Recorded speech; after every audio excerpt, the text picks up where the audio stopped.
kemuliaan sekali lagi buat Tuhan Yesus, haleluya. Oh, puji Tuhan. Oh, luar biasa. Saudaraku yang dikasihi Tuhan, saya sampai di Bandung sangat bersyukur. Sangat bersyukur dan sangat bersuka cita boleh berada bersama saudara untuk menikmati hadirat Tuhan di tempat ini. Kenapa? Karena saya melihat yang pertama Pak Bersih Tarigan dan Ibu Pak Sam, ya, dan kita semua dalam keadaan sehat. Amin.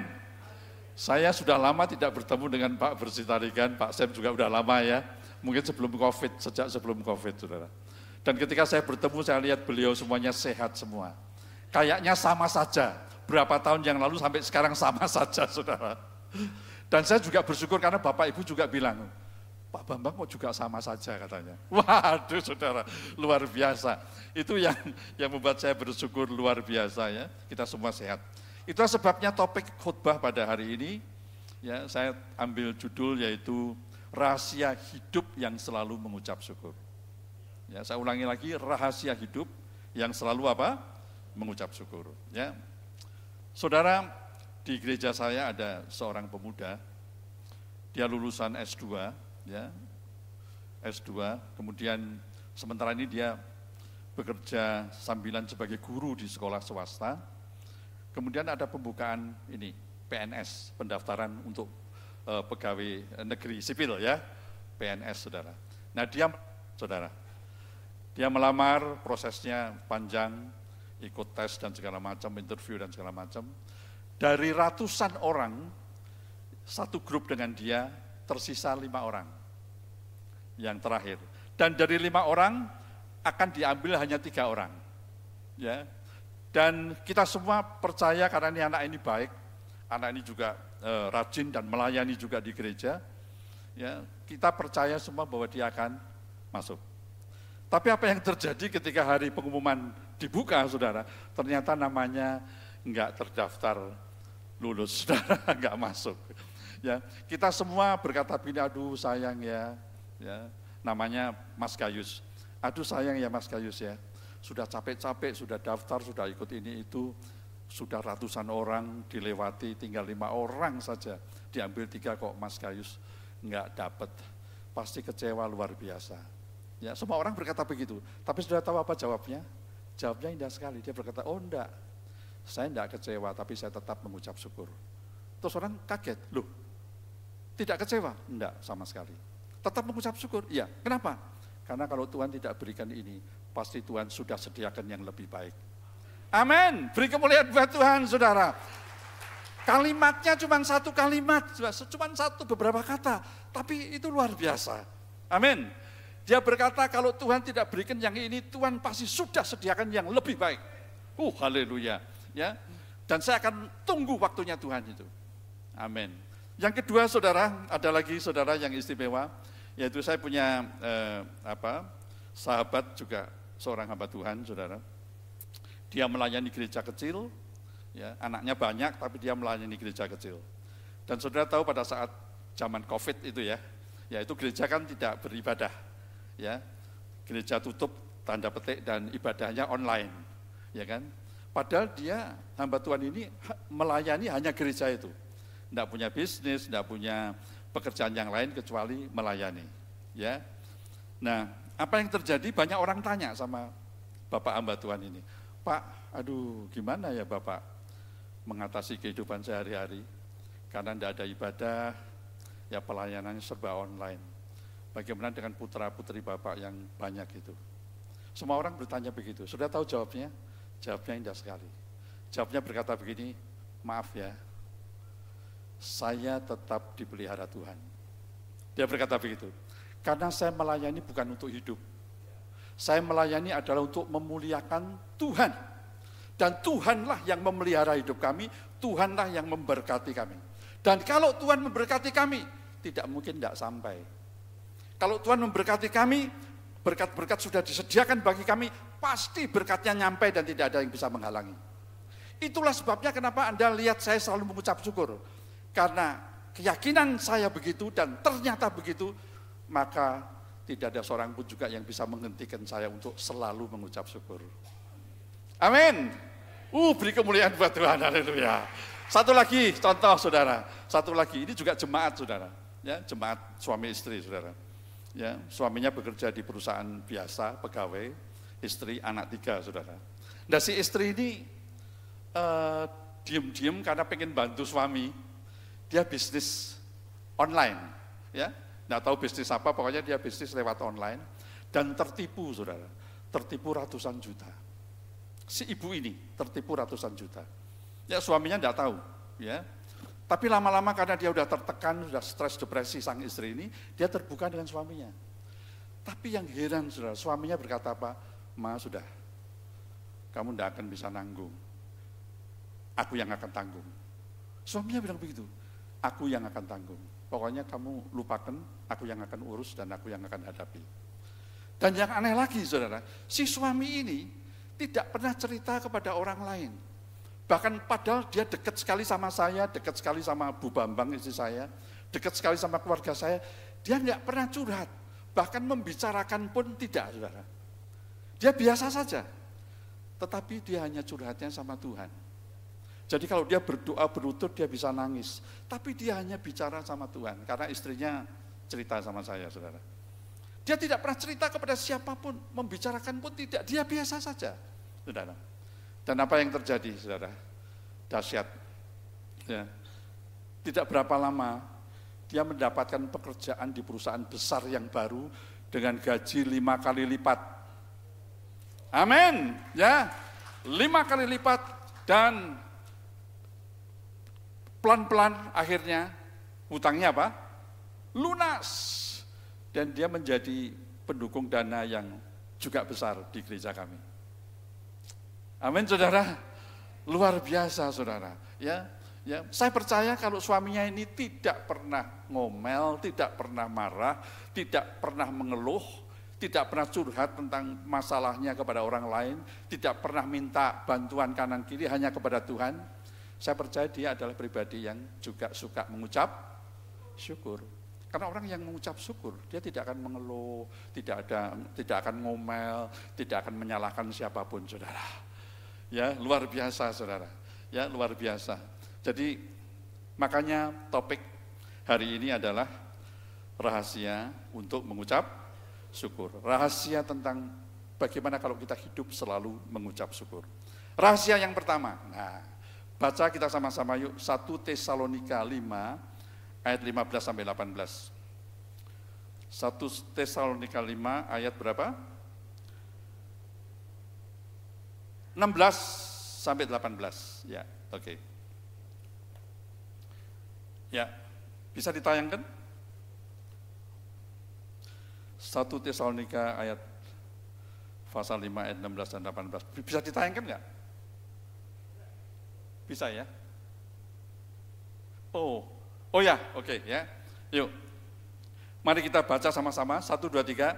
Bersukacitalah senantiasa. Terus tetaplah berdoa, terus mengucap syukurlah dalam segala hal, sebab itulah yang dikehendaki Allah di dalam Kristus Yesus bagi kamu. Amin. Baca sekali lagi, mau baca sekali lagi ya. Perhatikan kata-kata senantiasa, perhatikan kata-kata tetaplah, dan yang ketiga, perhatikan kata apa? Dalam segala hal, ya. Yuk baca sekali lagi. 1, 2, 3. Bersukacitalah senantiasa. Yang kedua, tetaplah berdoa. Dan yang ketiga, mengucap syukurlah dalam segala hal. Sebab itulah yang dikehendaki Allah di dalam Kristus bagi kamu. Amin, saudara. Saudara perhatikan yang dikehendaki Allah dalam hidup kita sebagai orang percaya. Pasti bagi kamu itu bagi orang yang percaya.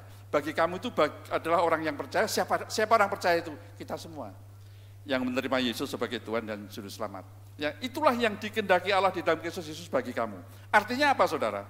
Artinya adalah Allah ingin selalu, perhatikan rahasia pertama, Allah ingin selalu bersyukur harus menjadi gaya hidup kita sebagai orang percaya apapun situasinya. Amin, saya ulangi lagi ya. Allah ingin selalu mengucap syukur itu harus menjadi gaya hidup kita sebagai orang percaya, apapun situasinya ya di dunia ini. Amin. Kalau orang dunia di luar Yesus, dia bisa mengucap syukur kalau keadaannya baik, ya kan? Semuanya oke, semuanya nggak ada masalah, ya. Bahkan ada berkat-berkat yang datang bisa mengucap syukur. Tapi ketika sesuatu berubah, ya, mengucap syukurnya bisa hilang, betul nggak ya? Tetapi di dalam Kristus, Allah ingin mengucap syukur itu, ya, termasuk berdoa dan sukacita senantiasa itu menjadi gaya hidup kita. Apapun situasinya. Ya, contohnya tadi, 3 contoh yang di depan tadi, ya. 3 contoh yang di depan tadi. Situasinya seperti apa, dia tetap mengucap syukur, saudara. Dan ujungnya Tuhan bekerja luar biasa. Ya. Kenapa, saudara? Kenapa kita harus mengucap syukur di dalam segala hal, senantiasa, tetap, saudara? Ya. Karena kita tidak hidup oleh dunia. Amin. Kita tidak hidup oleh dunia. Perhatikan, kita ini warga kerajaan surga.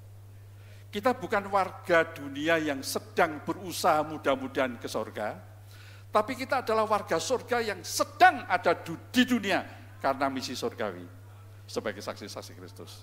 Ya, coba baca ayatnya. 2 Korintus 4 ayat 18, ya. Ya, yuk baca. 1 2 3. Sebab kami tidak memperhatikan yang kelihatan, melainkan yang tak kelihatan. Karena yang kelihatan adalah sementara, sedang yang tak kelihatan adalah kekal. Kita nggak melihat situasi yang ada di dunia ini mempengaruhi hidup kita. Amin, saudara. Ingat, kita tidak hidup oleh dunia. Ya, kita hidup sebagai anak Tuhan, warga kerajaan surga. Kita hidup oleh kerajaan surga. Satu lagi ayatnya, 2 Korintus 5 ayat yang ke-7. Yuk kita baca. Sebab hidup kami ini adalah hidup karena percaya, bukan karena melihat.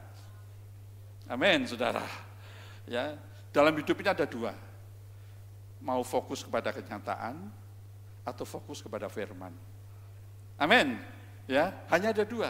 Ya. Kalau kita fokus kepada kenyataan, kita orang dunia. Dan dunia selalu berubah. Amin, saudara. Ya, tapi Tuhan ingin kita fokus kepada firman justru untuk menghadapi dunia.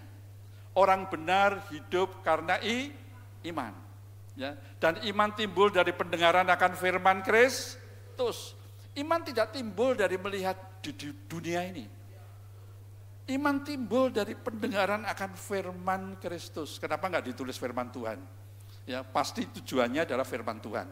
Tapi firman Tuhan yang berpusat kepada Kristus. Dan itulah kita. Amin. Oh, haleluya. Ya, kita sebagai ciptaan baru di dalam Yesus, kita ini hidup oleh apa? Oleh percaya. Percaya kita kepada Tuhan sebagai pencipta dan pemilik hidup kita. Tuhan pasti memiliki tujuan terbaik untuk hidup kita sebagai anak-anaknya. Amin. Kita sebagai warga surga yang sedang berada di dunia sebagai saksi-saksi Kristus, tidak hidup oleh sistem ekonomi dan kekuatan dunia, tetapi oleh kerajaan surga yang limpah dan berkuasa. Ya, makanya Tuhan kan berkata begini, jangan khawatir akan hidupmu, apa yang hendak engkau makan, minum, dan pakai.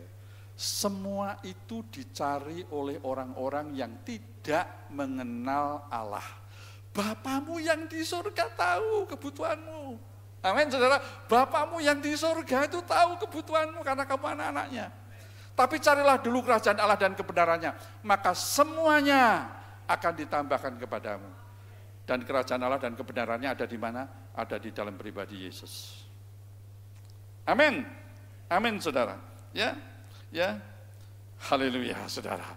Ya, saudara, puji Tuhan. Nah, saudara, orang yang bisa menikmati syukur itu, ya, orang yang bertumbuh kerohaniannya, bertumbuh imannya semakin teguh dan semakin kuat, dan bisa menikmati mengucap syukur itu, kapan, saudara? Ya, kalau dia memahami tentang siapa Yesus di dalam kita dan siapa kita di dalam Yesus. Amin, saudara. Ya, ya. 2 Petrus 3 ayat 18. 2 Petrus 3 ayat 18. Mari kita baca. 1, 2, 3. Tetapi bertumbuhlah apa?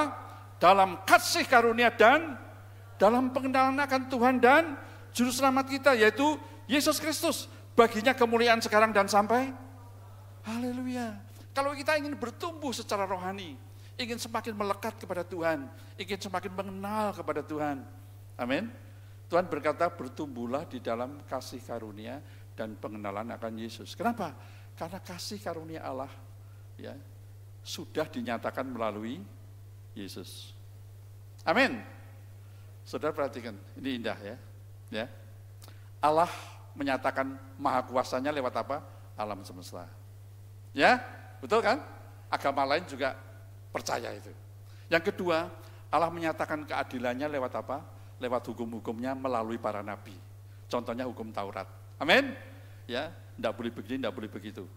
Ini ada pahalanya, ini ada hukumannya. Hukum Taurat ada 613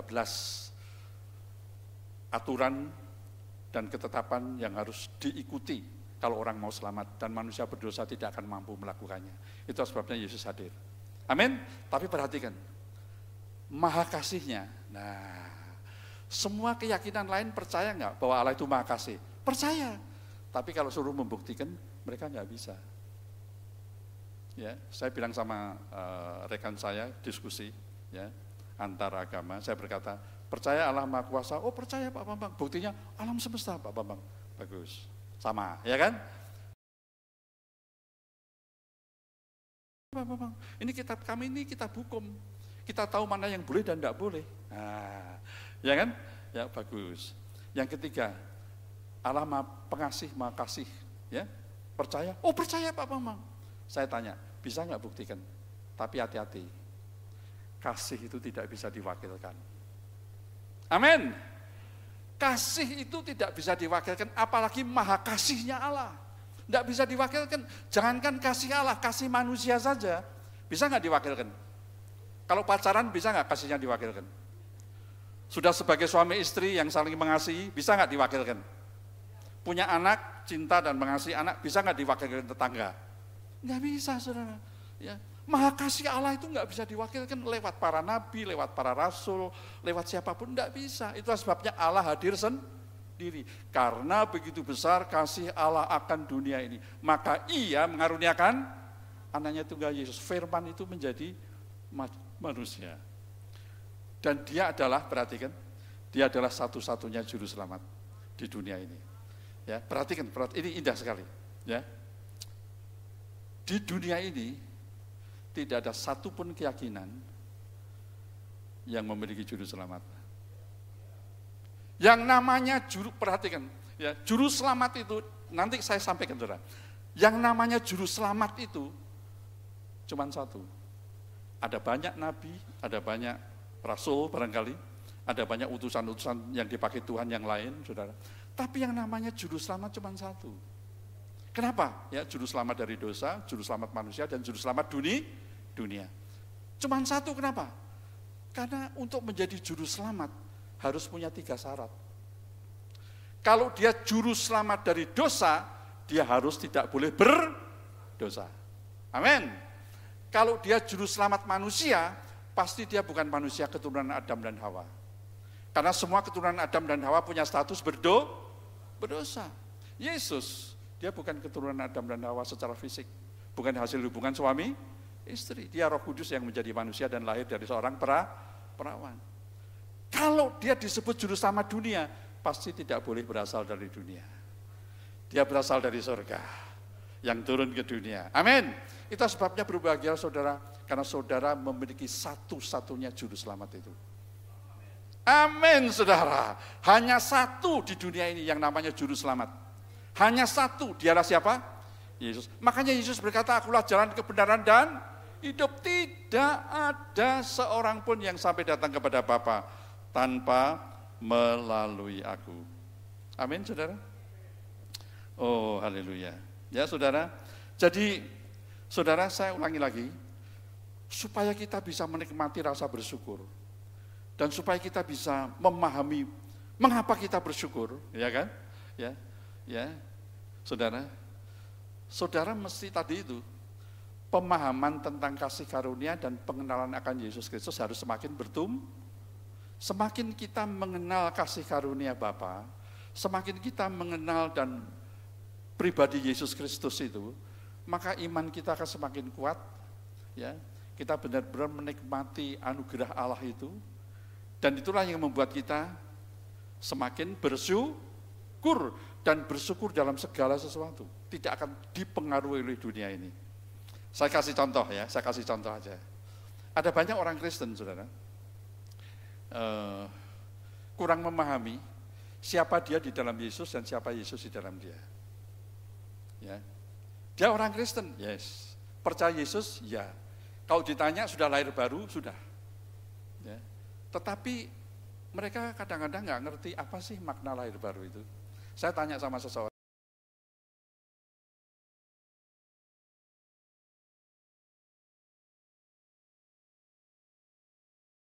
Baru, waktu ikut KKR.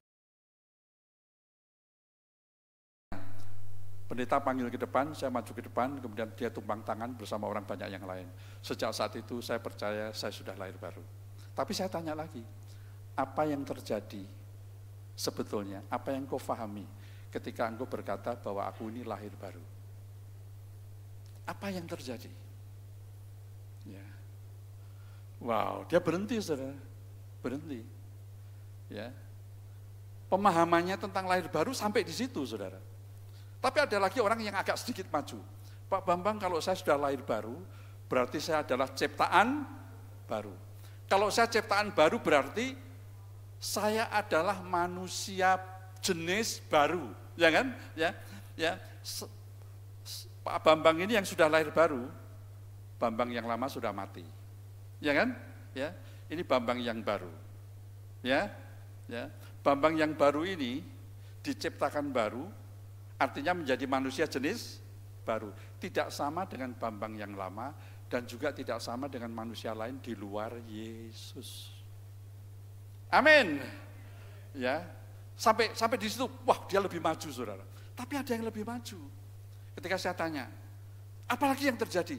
Ini Pak, yang terjadi luar biasa. Ketika saya mengalami kelahiran baru menjadi ciptaan baru, Alkitab berkata, saya ini lahir dari Allah. Saya lahir oleh firman Allah, dan saya lahir baru dan diperbarui oleh Roh Kudus, sama seperti manusia Yesus. Saudara, itu lebih maju lagi. Jadi Pak, ya, saya baru ngerti ketika saya lahir baru terima Yesus sebagai Tuhan dan Juru Selamat, ternyata saya diciptakan baru sebagai manusia baru. Ya, manusia yang tidak sama dengan manusia lama saya yang sudah mati, dan tidak sama dengan manusia lain di luar Yesus. Dan saya di mata Allah, saya lahir dari Allah, perhatikan, lahir dari Allah, lahir oleh firman Allah, dan lahir baru dan diperbarui oleh Roh Kudus, sama seperti manusia Yesus. Ada ayatnya? Ada Pak. Nah, kita baca ayatnya. Amin, saudara? Ya baca ya. Yohanes 1 ayat 12 dan 13. Ini ayat hafalan kan, saudara? Tapi saudara baca hati-hati, ya. Ya, khususnya ayat 13. Yuk kita baca ayat 12 dan 13. 1, 2, 3. Tetapi semua orang yang menerimanya diberinya kuasa apa? Supaya menjadi anak-anak Allah. Terus, yaitu mereka yang percaya dalam namanya. Lihat ayat 13. Yuk, orang-orang yang diperanakkan bukan dari darah atau dari daging. Bukan pula secara jasmani oleh keinginan seorang laki-laki, melainkan dari Allah. Amin. Makanya kita disebut sebagai anak-anak Allah. Kita disebut sebagai anak-anak yang dikasih dan berkenan oleh karena Yesus Kristus. Itulah kelahiran baru yang pertama. Aku lahir dari Allah. Wow, saudara. Makanya aku memanggil Allah itu Bapa. Makanya aku menyebut diriku itu sebagai anak-anak Bapa. Makanya aku tahu bahwa aku adalah anak yang dikasih dan berkenan. Makanya aku tahu bahwa surga itu pasti bagiku. Karena aku adalah anak-anak Bapa. Amin. Amin. Yang kedua, saudara, coba baca, ya, baca. Ya, 1 Petrus 1 ayat 23. 1 Petrus 1 ayat 23. 1, 2, 3. Karena kamu telah dilahirkan kembali, bukan dari benih yang fana, tapi dari benih yang tidak fana, oleh firman Allah yang hidup dan yang kekal. Saudara bisa baca ayat di bawahnya juga bisa, saudara. Ya, karena yang fana itu sementara, tapi yang kekal itu selama-lamanya. Amin. Ya, saudara. Yang kedua, yang pertama ingat, engkau lahir dari Allah. Yang kedua, engkau lahir oleh firman Allah. Yesus juga lahir dari Allah. Ya, dia dari Allah. Manusia Yesus. Dia juga lahir dari firman. Dia firman yang menjadi manusia. Yang ketiga, saudara, mari kita lihat ya, Titus 3 ayat 5 sampai 7. Yuk kita baca 1, 2, 3. Pada waktu itu dia telah apa? Menyelamatkan kita bukan karena perbuatan baik yang telah kita lakukan. Nah, perhatikan. Tetapi karena apa? Rahmatnya oleh permandian kelahiran kembali dan oleh pembaharuan yang dikerjakan oleh Roh Kudus. Lanjut. Masih ada. Yang sudah dilimpahkannya kepada kita oleh Yesus Kristus, Juru Selamat kita. Supaya kita sebagai orang yang dibenarkan oleh kasih karunia-Nya, berhak, perhatikan, berhak menerima hidup yang kekal, sesuai dengan pengharapan kita. Wow, pernah nggak saudara bersyukur bahwa di dalam Yesus, aku lahir dari Allah. Aku lahir oleh firman Allah. Dan aku lahir baru dan diperbarui oleh karya Roh Kudus. Aku sama dengan manusia Yesus. Ya, seperti Allah melihat Yesus, dia melihat diriku. Amin, saudara. Ya, bahkan kalau saudara lihat di Perjanjian Lama, Tuhan berkata apa? Aku memberikan kepada kamu roh yang baru. Ya, dan aku memberikan kepadamu hati yang baru. Ya. Dan berikan kepadamu, aku berikan kepadamu hati yang taat dan aku lepaskan kamu dari hati yang keras. Ya, dan Roh Kudusku tinggal di dalam kamu, supaya kamu dapat hidup selaras dengan kehendakku. Amin. Wow, beri kemuliaan buat Tuhan dong. Waduh, coba ngomong kanan kiri. Kita lahir dari Allah. Kita lahir oleh firman Allah, kita lahir baru dan diperbarui oleh Roh Kudus, sama dengan manusia Yesus. Ngomong kanan gitu.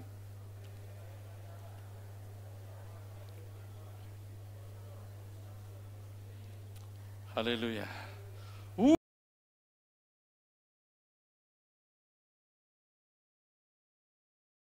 Ucap syukur itu semakin, amin, akan muncul dengan sendirinya. Ucapan syukur, kalau kita tahu sesuatu yang berharga itu kita miliki. Kalau kita tahu ada sesuatu yang bernilai kekal, berharga, yang hanya diberikan oleh Allah, itu kita miliki, ya, kita pasti akan bersyukur, bahkan selalu bersyukur dalam segala situasi, keadaan apapun tidak akan mengganggu kita. Karena kita tahu siapa Yesus di dalam kita dan siapa kita di dalam Yesus. Yang kedua, saudara, ya. Yang pertama tadi apa? Jangan lupa, ucapan syukur adalah gaya hidup. Yang kedua, bersyukur, saudara, adalah pintu gerbang untuk masuk mendekat kepada hadirat Tuhan. Ketika saudara bersyukur itu pintu gerbang untuk masuk hadirat Tuhan. Baik di Perjanjian Lama dan juga di Perjanjian Baru. Tapi ada bedanya saudara lihat ya, antara Perjanjian Lama dan Perjanjian Baru. Coba baca di Perjanjian Lama, Mazmur 100 ayat 4 sampai 5. Baca ya, 4 sampai 5. 1, 2, 3. Masuklah melalui pintu gerbangnya dengan nyanyian syukur ke dalam pelatarannya dengan puji-pujian. Terus bersyukurlah kepadanya dan pujilah namanya. Sebab Tuhan itu baik, kasih setianya untuk selama-lamanya, dan kesetiaannya tetap turun-temurun. Ya, ayat 4 saja, coba ulangi lagi. Nah, gerbangnya dengan, ya, terus ke dalam dengan puji-pujian. Bersyukurlah kepadanya dan pujilah namanya. Ingat di Perjanjian Lama, di Mazmur juga dikatakan bahwa bersyukur itu adalah pintu gerbang untuk masuk mendekat kepada Tuhan. Amin. Amin. Di Perjanjian Baru ada tulisannya enggak? Ada. Tapi perhatikan ada bedanya. Ya, ada bedanya. Oh, haleluya.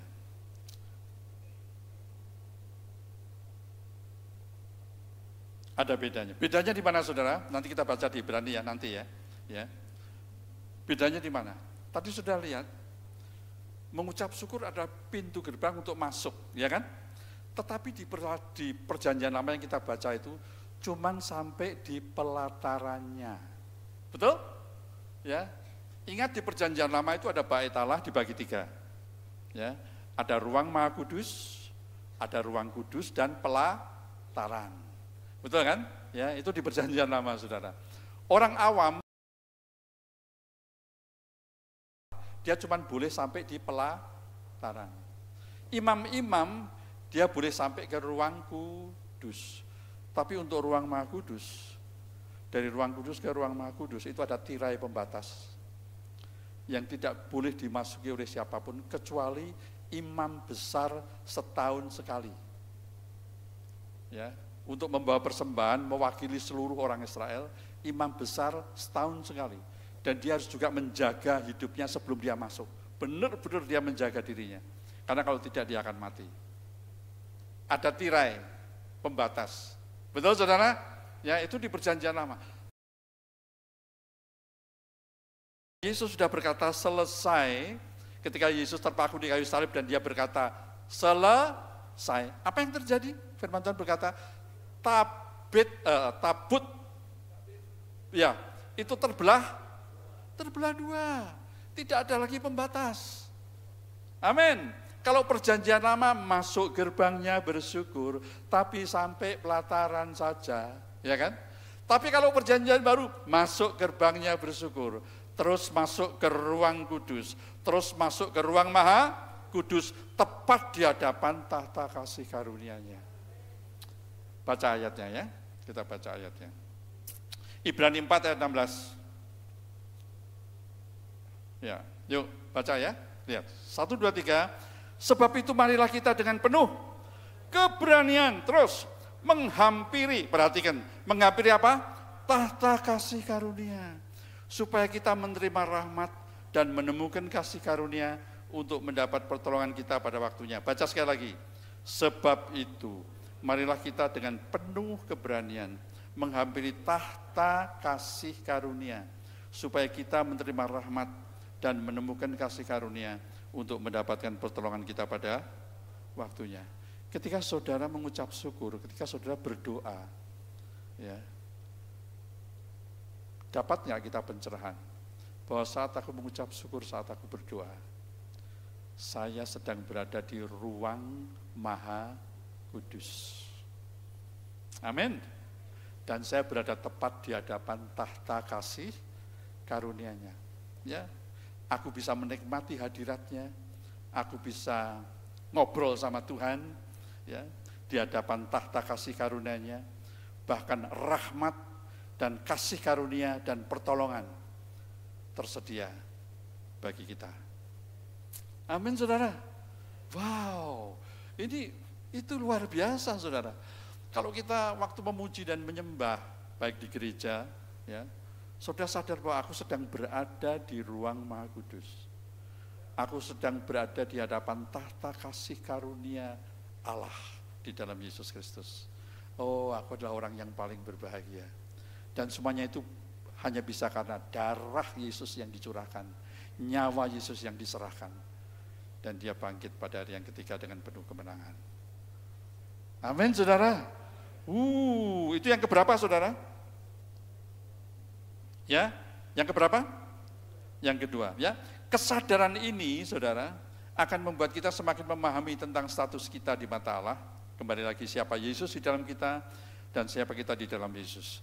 Dan ini adalah anugerah yang luar biasa. Wow, saudara. Ya, kita mau menghadap presiden aja susah, betul nggak ya? Mau menghadap presiden aja nggak gampang, bisa nggak?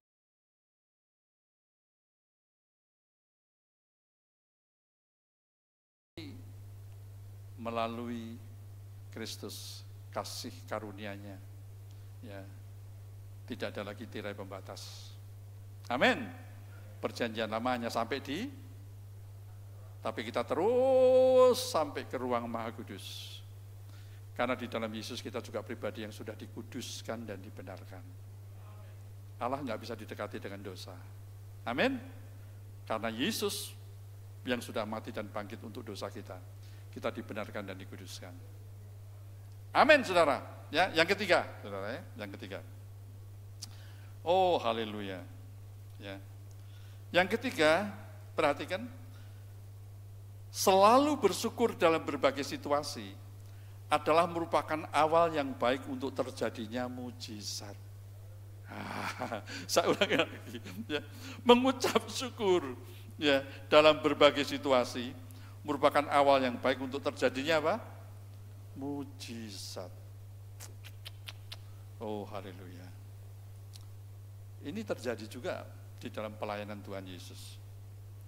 Saudara masih ingat ketika Yesus melihat ada 5.000 laki-laki tidak makan, ya, 5.000 laki-laki yang mengikuti dia, ya, tidak makan. Yang ada cuma berapa? 5 roti dan 2 ikan. Saudara tahu Yesus berbuat mujizat. 5 roti dan 2 ikan akhirnya dibagi-bagikan, 5.000 orang, laki-laki makan kenyang. Masih sisa berapa? 12 bakul. Tapi jangan lupa apa yang terjadi sebelum mujizat itu terjadi. Yuk kita baca. Yohanes 6 ayat 10 sampai 11. Yohanes 6 ayat 10 sampai 11. Haleluya. Yuk, 1, 2, 3. Kata Yesus, suruhlah orang-orang itu duduk. Adapun di tempat itu banyak rumput, maka duduklah orang-orang itu. Kira-kira berapa? 5.000 laki-laki banyaknya. Ayat 11. Lalu Yesus mengambil roti itu, mengucap syukur dan membagi-bagikannya kepada mereka yang duduk di situ. Demikian juga dibuatnya dengan ikan-ikan itu sebanyak yang mereka kehendaki. Semua makan kenyang enggak? Makan kenyang. Sisanya berapa bakul? 12. Sebelum Yesus berbuat mujizat, dia mengucap syukur. Perhatikan, Yesus tidak melihat ke bawah. Aduh, rotinya cuma 5. Aduh, ikannya cuma berapa? 2. Ini 5.000 orang, siapa yang mau ngasih makan? Aduh, belum lagi perempuan dan anak-anak belum kehitung ini. Aduh, kenyataannya kan begini, aduh susah, makanya kamu sediakan dong. Nah, sama murid-muridnya. Enggak, Yesus tidak melihat ke. Kenapa Yesus bisa mengucap syukur? Karena dia tidak melihat ke bawah, tidak melihat kenyataan-kenyataan yang terjadi, tapi dia melihat ke bahwa Bapaknya di atas segala sesuatu. Amin. Amin. Itulah dia mengucap syukur itu begini atau begini, saudara. Menengadah, ya. Amin, saudara. Ya. Itulah sebabnya saya tadi berkata mengucap syukur adalah awal yang baik untuk terjadinya mujizat. Cuman itu enggak, saudara. Habis itu Yesus kasih makan berapa orang lagi? 4.000 ya. Yang pertama kan 5.000 ya, sisa 12 bakul. Yang kedua dia kasih makan berapa? 4.000 orang yang punya roti berapa? 7 roti dan beberapa ikan kecil. Ya, punya 7 roti dan beberapa ikan kecil untuk 4.000 laki-laki. Apa yang Yesus lakukan? Mari kita baca. Matius 15 ayat 36 sampai 38. 36 sampai 38. Yuk kita baca. 1, 2, 3. Sesudah itu ia mengambil ke-7 roti dan ikan-ikan itu, kemudian apa? Mengucap syukur. Terus memecah-mecahkannya dan memberikannya kepada murid-muridnya. Lalu murid-muridnya memberikannya pula kepada orang banyak. Terus, dan mereka semuanya makan sampai kenyang. Kemudian orang mengumpulkan potongan-potongan roti yang sisa, berapa? 7 bakul penuh. Terus, yang ikut makan ialah 4.000 laki-laki, tidak termasuk perempuan dan anak-anak. Amin.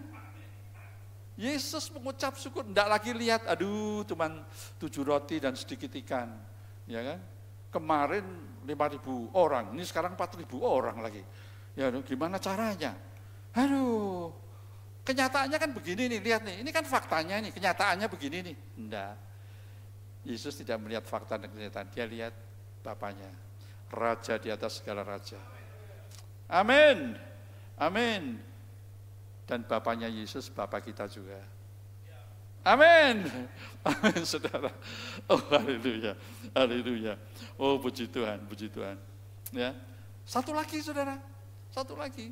Ya. Siapa yang dibangkitkan Yesus? Siapa itu? Dari kematian?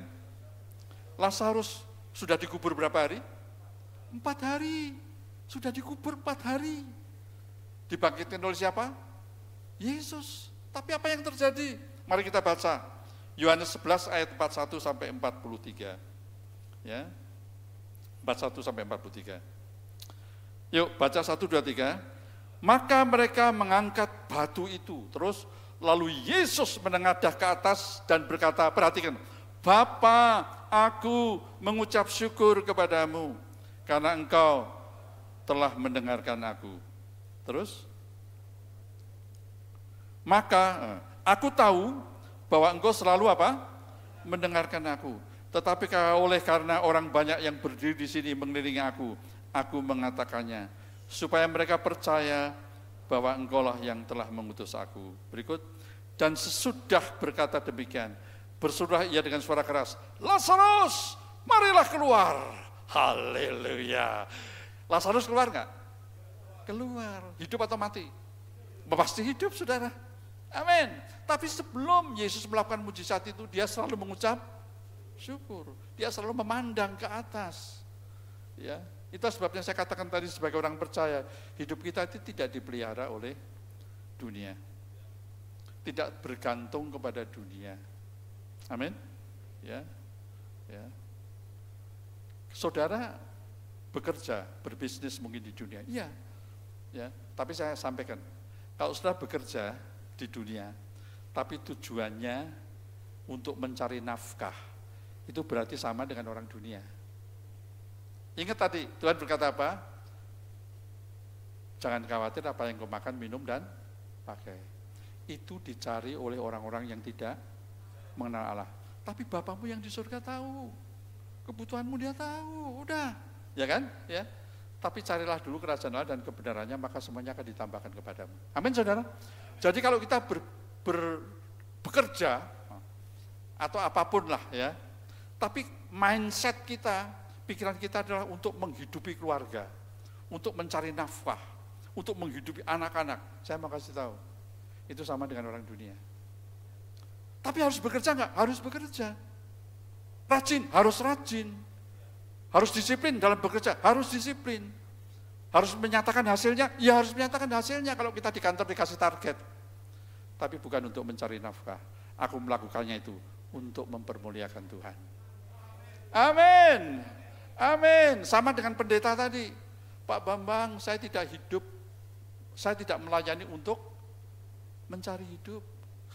Saya tidak melayani Tuhan untuk bisa hidup, enggak. Saya melayani Tuhan untuk memuliakan namanya. Nanti Tuhan sendiri yang akan memberkati saya. Amin, saudara. Amin, saudara. Saudara. Aduh, dahsyat ya. Dahsyat ya. Saya sendiri ngalami sampai sekarang. Saya punya anak 6 ya. Saya itu anak 6. 3 besar. KB 6 tahun, saudara. Harapannya sudah enggak ada lagi. Berhenti KB, masih ada lagi 3 kecil, saudara. Laki, perempuan, laki, perempuan, laki, perempuan. 3 besar, 6 tahun, 3 kecil. Semuanya udah menikah semua. Ya. Dan menantu saya dari berbagai suku. Ada Chinese, ada Manado, ada Ambon, ada Jawa, ada Batak, saudara. Menantu saya, saudara. Cucu 12 sekarang, saudara. Dan semuanya melayani Tuhan. Semuanya melayani Tuhan, saudara. Ya, waktu saya dipanggil Tuhan full timer itu umur 50, saudara. Sebelumnya saya bekerja di perusahaan ya, saya bekerja di bank, saya bekerja di perusahaan asing, saudara. Tapi tiba-tiba Tuhan panggil saya. Tidak tahu kenapa Tuhan memberikan iman kepada saya untuk saya berani keluar dari pekerjaan. Bayangkan itu umur 50, sekarang umur saya 76, saya. Umur saya ini 76, ya. Umur 50 itu anak saya yang paling kecil baru kelas 4 SD.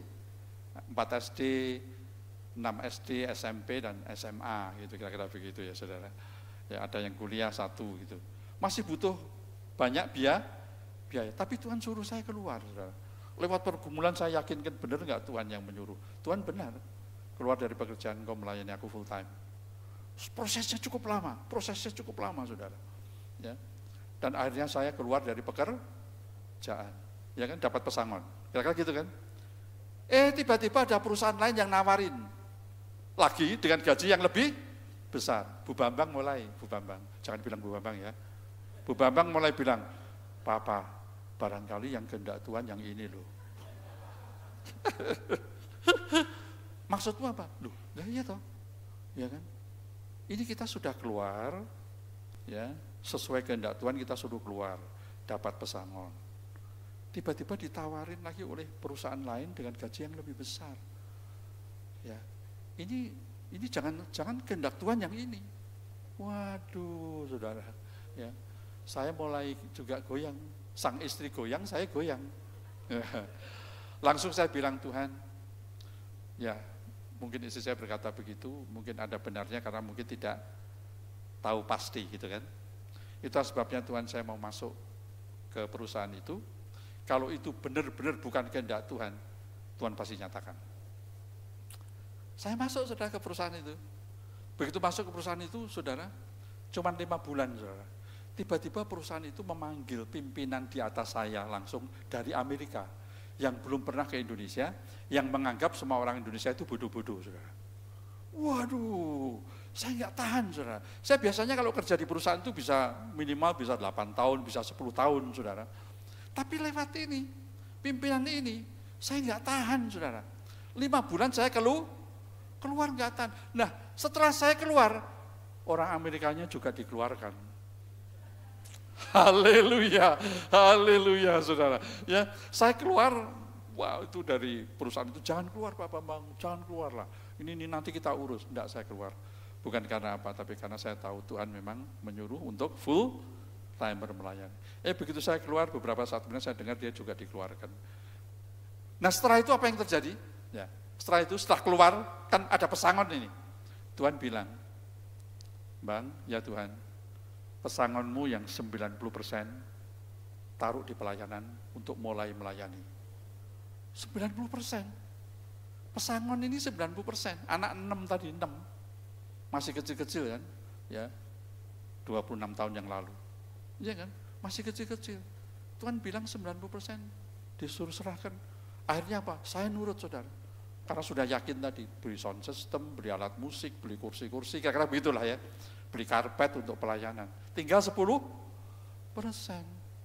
Waduh, ya. Tapi yang heran kok saya berani begitu waktu itu ya. Ya. Tapi apa yang terjadi? Yang herannya sejak saat itu, saudara, saya diminta banyak perusahaan rohani untuk memimpin jemaat ke Yerusalem. Ya. Saya sudah ke Yerusalem 28 kali. Anak saya yang pendeta, nomor 1 juga pendeta, 26 kali. Mimpin juga. Bu Bambang 5 kali, saudara. Ya. Itu sampai sebelum COVID, ya, sebelum COVID. Ya, orang pikir ke Yerusalem kan mau ke Tanah Suci, Holy Land. Sekali saja pengen kan. Ya. Saya 28 kali enggak bayar, saudara. Dan dibayar justru. Amin, saudara, dan berkat-berkat yang lain. Dan tiba-tiba, nih perhatikan, waktu saya pergi pertama kali ya ke Yerusalem, ada seorang ibu Chinese. Dia sendirian, saudara, yang lainnya sama keluarga, dia sendirian. Saya bilang sama Bu Bambang, Ma, tolong ditemani ibu itu, kasihan sendiri. Ditemani sama Bu Bambang. Selama 2 minggu ditemani Bu Bambang. Kira-kira begitu. Apa yang terjadi, saudara? Begitu pulang ke Indonesia, dia berkata begini, Pak Bambang, saya ini seorang pengusaha. Mulai sekarang, hidup Bapak dan Ibu, saya yang tanggung. Waduh, beri kemuliaan buat Tuhan, saudara. Setiap minggu saya akan kirim dana buat kehidupan Bapak dan Ibu. Dan sekarang sudah berlangsung berapa? 18 tahun. Sampai sekarang masih dan tidak pernah terlambat. Setiap hari Minggu dia telepon, halo Pak Bambang, dana dari surga sudah sampai, tolong dicek. Halo Pak Bambang, dana dari surga sudah masuk, tolong dilihat. Wah, luar biasa. Ya, sudah 18 tahun, setiap minggu tidak pernah lowong sampai sekarang. Dia bukan jemaat, dia bukan juga keluarga, saudara. Ya, dan saya tanya sama ibu ini, Bu, sampai kapan ini? Dia berkata, sampai Tuhan Yesus datang. Haleluya, beri kemuliaan buat Tuhan. Wow, saudara, saya hidup dari kerajaan surga. Kerajaan surga yang menggerakkan ibu tadi untuk melakukannya. Itu kalau bukan mujizat nggak bisa, betul kan? Nah saya tanya sama Tuhan, Tuhan, aduh saya baru ingat, kok dulu saya berani ya nyerahkan 90% pesangon itu, ya kan? Sudah enggak kerja, anak masih kecil-kecil, Tuhan suruh saya 90% serahkan pesangon itu, tinggal 10%. Kok berani, kenapa ya? Kok berani? Sekarang kalau Tuhan suruh lagi mungkin saya enggak berani. Tuhan berkata, waktu itu aku yang memberikan iman itu kepadamu. Bukan imanmu, tapi iman karunia roh yang aku berikan kepadamu. Beri kemuliaan buat Tuhan. Oh, puji Tuhan, puji Tuhan, puji Tuhan. Haleluya. Waduh, luar biasa. Ya, penutup. Ya, penutup, saudara. Mengucap syukur itu, ya, ada tingkatannya. Ya, ada tingkat yang paling rendah. Semuanya baik mengucap syukur. Tapi ada yang tingkat yang lebih tinggi, ya. Yang paling rendah adalah, ya, yaitu mengucap syukur kepada Tuhan saat menerima sesuatu. Iya kan? Ya, ketika kita menerima sesuatu, ya, berkat, ada sesuatu yang indah kita terima, kita mengucap, biasanya kan begitu, ya. Pokoknya mengucap syukur ketika menerima sesuatu. Itu mengucap syukur yang paling di bawah. Yang kedua, saudara, naik lagi adalah kita bersyukur, ya, untuk apa yang sudah dimiliki. Oh Tuhan, terima kasih. Kalau saya diberikan umur 76 tahun ini sampai sekarang masih sehat, masih hidup, ya, apalagi Pak Bersih Tarigan, ya, yang sudah 80 berapa Pak? 83 juga sehat sampai sekarang, sama saja, ya, dari beberapa tahun kita ketemu terakhir.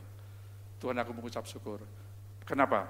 Berarti Tuhan masih punya misi surga yang akan digenapi dalam hidup kami. Karena hidupku adalah milik Tuhan, hidupku adalah untuk tujuan Tuhan, dan hidupku adalah untuk kemuliaan Tuhan yang kita miliki, ya, apalagi yang kita miliki di dalam Yesus, ya. Yang ketiga, naik lagi, saudara, bersyukur karena bisa memberi sesuatu kepada orang lain. Bersyukur apa yang kita terima, yang pertama, paling rendah, kemudian naik lagi bersyukur karena apa? Untuk apa yang sudah dimiliki, dan yang ketiga bersyukur karena bisa memberi sesuatu kepada orang lain. Apakah waktu, perhatian, ya kan? Dukungan dan sebagainya lah. Termasuk mendoakan orang lain. Yang keempat, bersyukur untuk orang lain yang berhasil dan bahagia. Karena kita adalah satu tubuh Kristus. Amin. Ya. Ya. Kalau kita melihat orang lain berbahagia, ikutlah bersyukur. Ketika kita bisa mengucap syukur, ketika orang lain berbahagia, ketika orang lain berhasil, ketika orang lain diberkati, itu juga mengucap syukur yang lebih tinggi lagi.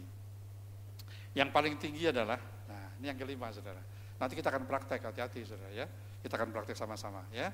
Yang kelima adalah bersyukur karena kita memiliki Yesus sebagai Tuhan dan Juru Selamat. Ingat, Juru Selamat cuma satu di dunia. Juga kita bertumbuh bersama melalui gerejanya. Perhatikan. Sebagai Tuhan dan Juru Selamat. Juga mengucap syukur karena kita bisa bertumbuh rohani kita, iman kita, melalui apa? Gerejanya. Di mana Tuhan tempatkan saudara semua sebagai anggotanya. Ya, GBI Sukacita. Kalau sudah berada ditempatkan. Amin, saudara. Amin. Karena Tuhan mau memakai GBI Sukacita untuk saudara bertumbuh. Amin, saudara. Dan lihat, saya mau sampaikan satu poin. Gereja, perhatikan. Gereja adalah salah satu lembaga yang didirikan sendiri oleh Tuhan. Dia tidak didirikan oleh manusia. Gereja adalah lembaga ilahi yang didirikan oleh Allah di dunia ini, dan itu didirikan oleh Yesus sendiri. Ya, nanti kita kalau nggak percaya baca ayatnya. Ya. Ya, saya ulangi lagi, gereja adalah lembaga ilahi yang didirikan oleh Yesus sendiri di dunia. Kalau mau bayangannya, ya, analoginya. Gereja itu adalah kantor kedutaan besar surga di dunia. Ya, perhatikan kalau saudara orang Indonesia, Australia, ya, atau di negara lain, pasti saudara akan membutuhkan kedutaan besar Indonesia di Australia. Kalau ada urusan apa-apa, pasti hubungannya dengan kedutaan besar di Australia. Kalau ada sesuatu yang mengganggu Anda, pasti yang akan membela juga kedutaan besar Indonesia di Australia. Sama, kita warga kerajaan surga, nama kita sudah tercatat dalam buku kehidupan, dan kita sedang ada di dunia ini. Itu sebabnya lembaga gereja didirikan oleh Yesus Kristus sendiri. Ya, sebagai apa? Sebagai kantor kedutaan besar surga. Dan ingat, kedutaan besar Indonesia yang ada di Australia atau di negara lain, pasti diberikan wewenang penuh. Amin. Diberikan otoritas penuh. Yang namanya kedutaan besar Indonesia, dia diberi wewenang penuh, dia diberikan otoritas penuh sebagai wakil Indonesia di sana. Gereja sama enggak? Sama. Baca ayatnya, mari kita baca. Yesus yang mendirikan itu, ya, bukan manusia. Ya, coba kita baca Matius 16 ayat yang terakhir ini, ya. Matius 16 ayat 17 sampai 19. Sebelum di Matius 16, ya, oke. Ini sebelum dibaca, kisahnya adalah Yesus tanya sama murid-murid. Menurut kamu para murid-murid, menurut kamu siapakah aku? Muridnya bilang, oh kamu adalah salah satu dari nabi, ya kan? Kamu adalah Nabi Elia yang hidup kembali, kira-kira begitu kan? Ya semuanya jawabnya begitu. Tapi kemudian dia tanya sama Petrus, Simon Petrus, kalau menurut kamu siapakah aku? Simon Petrus menjawab, engkau adalah Mesias, anak Allah yang hidup. Nah, ketika Simon menjawab engkau adalah Mesias anak Allah yang hidup, maka Yesus berkata, perhatikan, yuk kita baca, 1, 2, 3, kata Yesus kepadanya, berbahagialah engkau Simon bin Yunus, sebab bukan manusia surga. Lanjut, perhatikan, dan aku pun berkata kepadamu, engkau adalah Petrus, dan di atas batu karang ini, maksudnya di atas pengakuanmu ini, aku akan mendirikan jemaatku, perhatikan, dan alam maut tidak akan menguasainya. Terus di bawahnya. Ya, selain alam maut tidak menguasainya apa? Kepadamu akan kuberikan kunci kerajaan surga. Otoritas penuh dikasih. Apa yang kau ikat di dunia ini akan terikat di surga. Dan apa yang kau lepaskan di dunia ini akan terlepas di surga. Amin, saudara. Saudara jangan cuma pergi ke gereja karena hari Minggu ke gereja. Oh enggak, saudara. Saya ulangi lagi. Lembaga gereja adalah lembaga ilahi yang didirikan oleh Tuhan Yesus sendiri. Alam maut tidak menguasainya. Dosa iblis tidak bisa menguasainya. Kecelakaan, bencana, musibah tidak bisa menguasainya. Tipu daya iblis tidak bisa menguasainya. Dan bahkan memiliki kunci kerajaan surga. Apa yang kau ikat di dunia terikat di surga. Apa yang kau lepaskan di dunia terlepas di surga. Kalau kita tahu ini, baru kita bisa mengimani dan mengalami. Tapi kalau kita nggak tahu, kita ditipu iblis. Padahal kita punya, tapi karena tidak tahu, maka kita tidak mengalami dan mengaplikasikannya. Amin, saudara. Amin. Puji Tuhan. Itu sebabnya saya tadi berkata, kalau Pak Bersih tarikan, Pak Samuel tarikan, saya ya masih diberikan umur panjang dan sehat. Itu karena Tuhan masih memakai kita untuk, dan saudara sekalian semua sehat, artinya Tuhan mau pakai hidup saudara menggenapi misi surgawi sebagai saksi-saksi Kristus.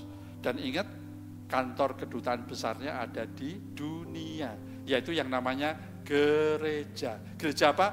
GBI Sukacita. Mari kita bangkit berdiri.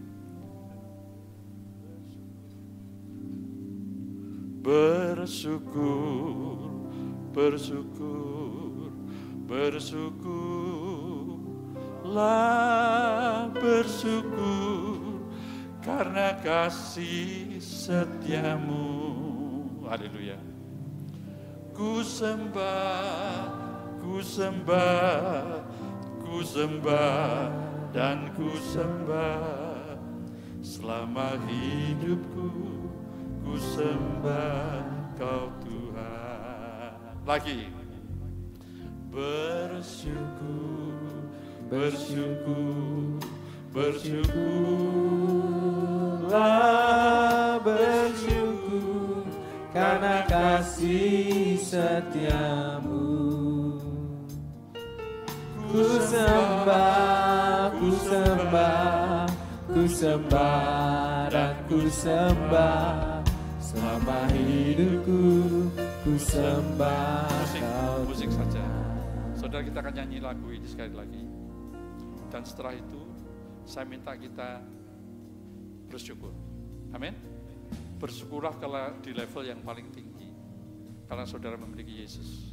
Ya, siapa Yesus di dalam saudara dan siapa saudara di dalam. Engkau anak Bapa yang dikasih dan berkenan. Amin, saudara. Ya, coba bersyukurlah untuk itu. Bersyukurlah untuk yang bernilai kekal. Ya, kita nyanyi sekali lagi, baru bersuara ya, saudara, bersuara ya. Bersyukur, bersyukur, bersyukurlah, bersyukur karena kasih setiamu. Ku sembah, ku sembah, ku sembah, ku sembah dan ku sembah. Selama hidupku ku sembah. Sekali lagi. Oh, haleluya. Bersyukur, bersyukur, bersyukurlah, bersyukur karena kasih setiamu. Haleluya, ku sembah. Ku sembah, ku sembah, ku sembah dan ku sembah. Selama hidupku ku sembah Kau Tuhan. Mari bersyukur dan bersuara.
Bersyukurlah, bersyukur karena kasih setiamu. Haleluya.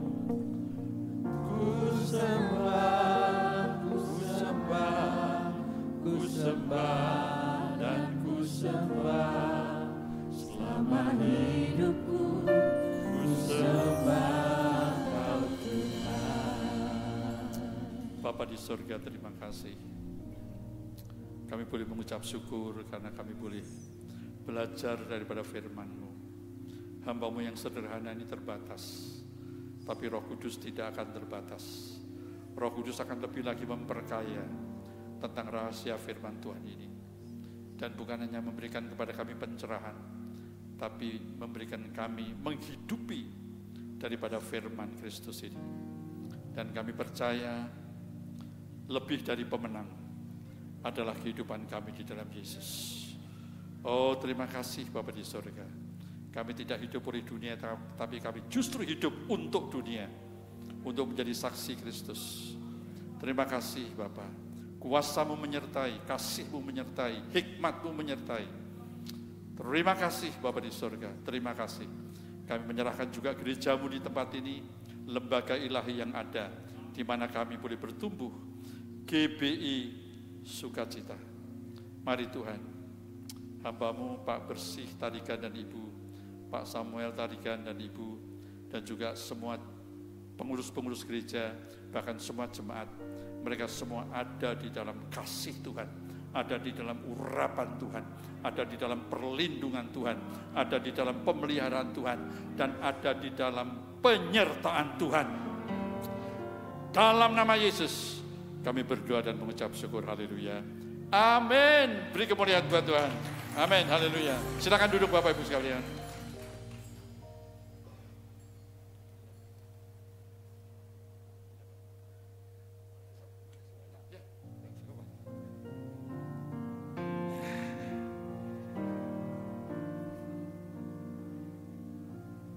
Saya percaya semua diberkati hari ini, amin. Ayo kita bersyukur setiap hari, ya. Saya sangat diberkati Pak Bambang, terima kasih. Hamba Tuhan juga ada capeknya ya. Ternyata tadi malam saya ngobrol sama istri saya, hari ini hari yang luar biasa ya. Itu puncak dalam hidup saya, Pak. Kemarin tuh dari pagi surprise nggak habis-habis sampai terakhir malam.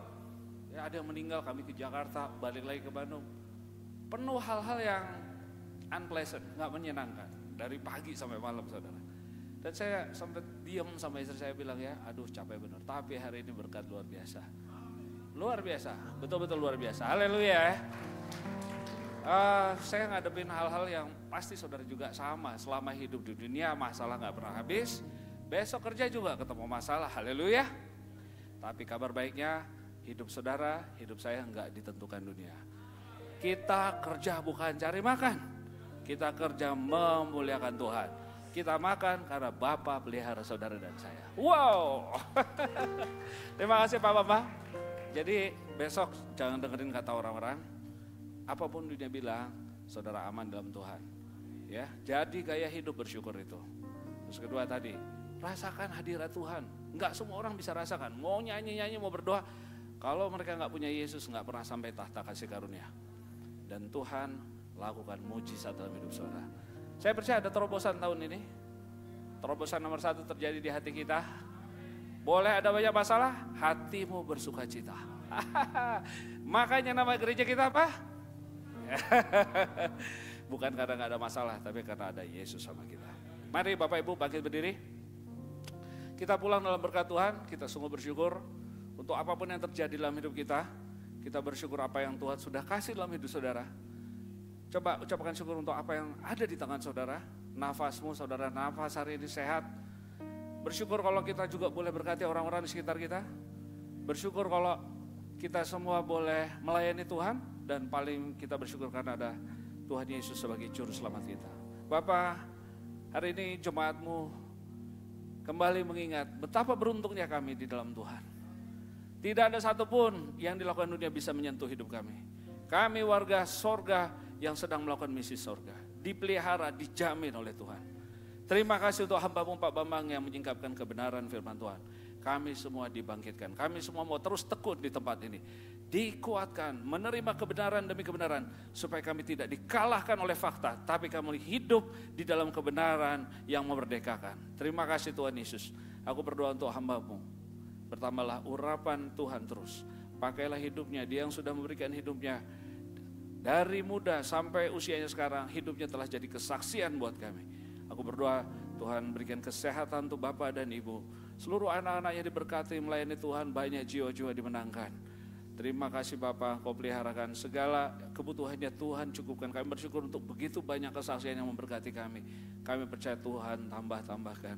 Demikian juga untuk Pak Gembala kami. Kami bersyukur untuk Pak Gembala sampai usia 83 dan Ibu yang masih sehat dipakai Tuhan. Kami percaya Tuhan tambahkan umur-umur, bukan hanya bertambah panjang, tapi bertambah buah-buah yang dihasilkan. Kami juga bersyukur untuk setiap kami, apapun yang kami hadapi, kami punya Yesus Juru Selamat. Kami pulang dengan kekuatan, kami pulang dengan otoritas dari surga. Kami pulang dengan berkat dari Tuhan. Saudaraku, angkatlah tanganmu, pulanglah dan terimalah berkat dari surga. Inilah tahta kasih karunia, terimalah itu. Tuhan memberkatimu. Tuhan melindungimu. Dia mengasihimu, matanya terarah kepadamu. Engkau adalah biji matanya. Anugerah dari Allah Bapa yang tidak terhingga, yang tidak pernah berakhir, kasih sayang dan pertolongan Tuhan Yesus, sukacita, hikmat, dan damai sejahtera dari Roh Kudus memenuhi hidup kita dari sekarang sampai Dia datang kembali, Maranatha menjemput kita semua. Sama-sama yang percaya dan menerima yang katakan, amin. Berikan kemuliaan buat Tuhan Yesus, selamat hari Minggu, Tuhan Yesus memberkati.